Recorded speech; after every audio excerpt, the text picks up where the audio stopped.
पर्यटन विकास निगम के 18 होटलों को बंद करने के आदेशों पर हाई कोर्ट की डबल बेंच ने रोक लगा दी है।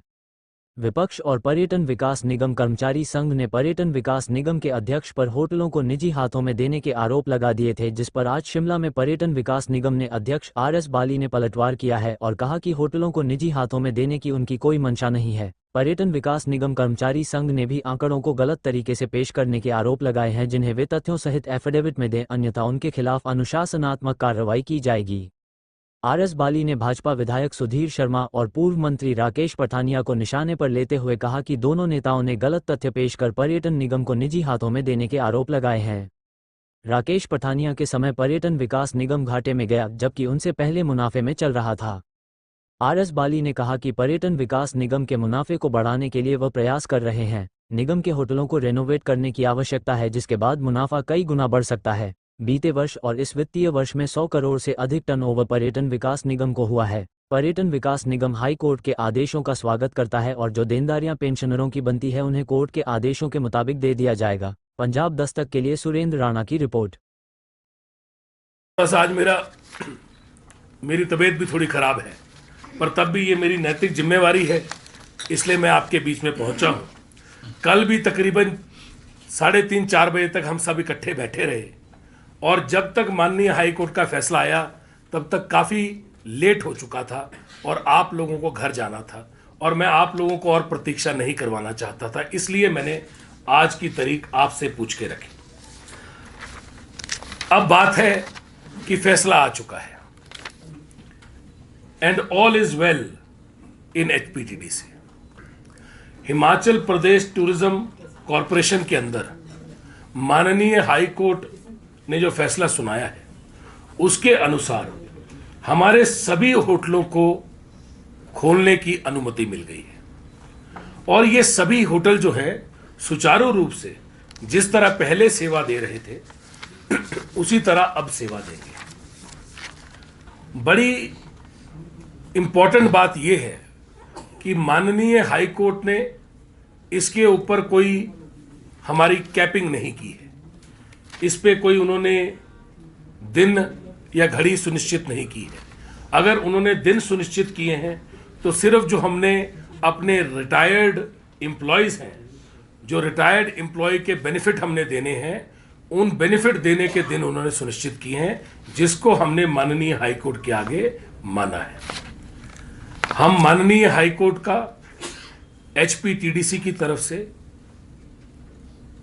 विशेष धन्यवाद करेंगे कि उन्होंने हमारे परिवार के 1673 कर्मचारियों के बारे में, चाहे वो रेगुलर एम्प्लॉयज थे, चाहे वो डेली वेजर थे, चाहे वो आउटसोर्स एम्प्लॉय थे, 1673 एम्प्लॉयज और उनके परिवार के बारे में, जो कि मेरा परिवार है, टूरिज्म का परिवार है, हम सब का परिवार है, उसके बारे में सोचा।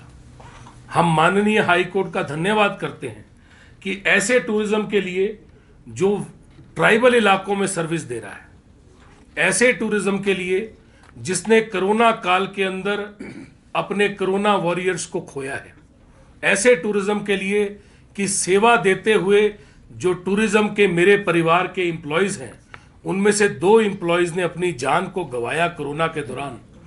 ऐसे टूरिज्म HPTDC के लिए जिन्होंने आज तक हिमाचल का सीना फक्र से हमेशा चौड़ा किया है, चाहे हिंदुस्तान के प्रेसिडेंट आए हो, चाहे हिंदुस्तान के कोई भी डिग्निटरी आई हो, हर डिग्निटरी के सामने जो हमारा टूरिज्म है उसने अपनी बेहतरीन सर्विस दी है और HPTDC ने अपनी सर्विस के माध्यम से हमेशा हर किसी का दिल जीता है और इसके लिए हमें कई बार जो प्रेजेस की लेटर हैं, जो प्रशंसनीय पत्र हैं, वो कई बार नेशनल और इंटरनेशनल डिग्निटरी से मिले।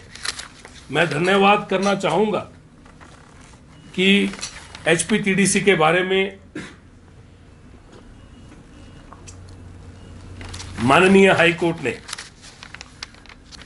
एक इमोशनल तरह से भी सोचा और HPTDC का जो थीम है, जो HPTDC की रूह है, जो एचपीटीडीसी की आत्मा है कि हम लोग एक ऐसी ऑर्गेनाइजेशन है जो सेवा देने के लिए, हिमाचल का नाम रोशन करने के लिए, और हिमाचल प्रदेश जिस चीज के लिए जाना जाता है, अतिथि देवो भव, अगर उसको सबसे ज्यादा और सबसे बेहतरीन तरीके से कोई निभा रहा है तो वो एचपीटीडीसी सबसे पहले उसके ऊपर खड़ा है।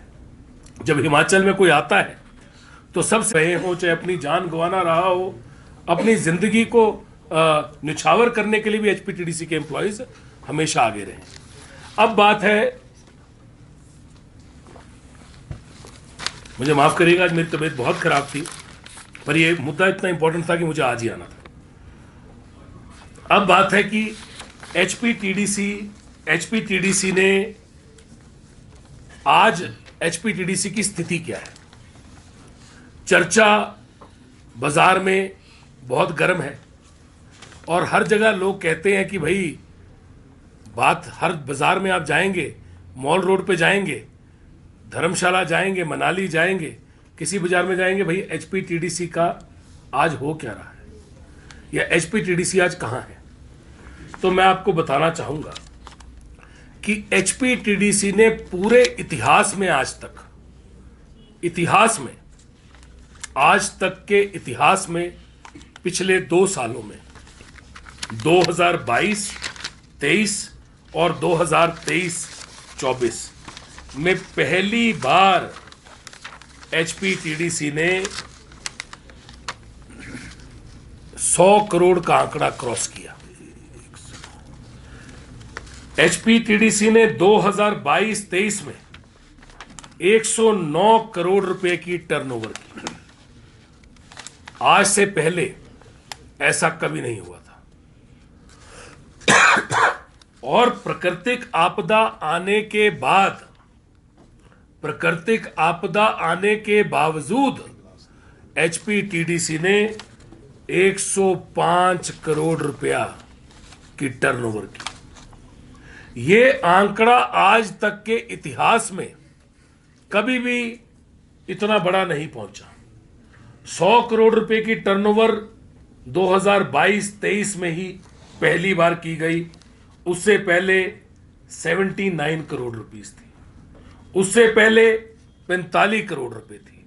तो आप अगर इसको गौर करें और आप अगर इसको देखें कि आपने 100 करोड़ का आंकड़ा जो है वो पहली बार 2022-23 में, 22 और 23 में ही पहली बार क्रॉस किया।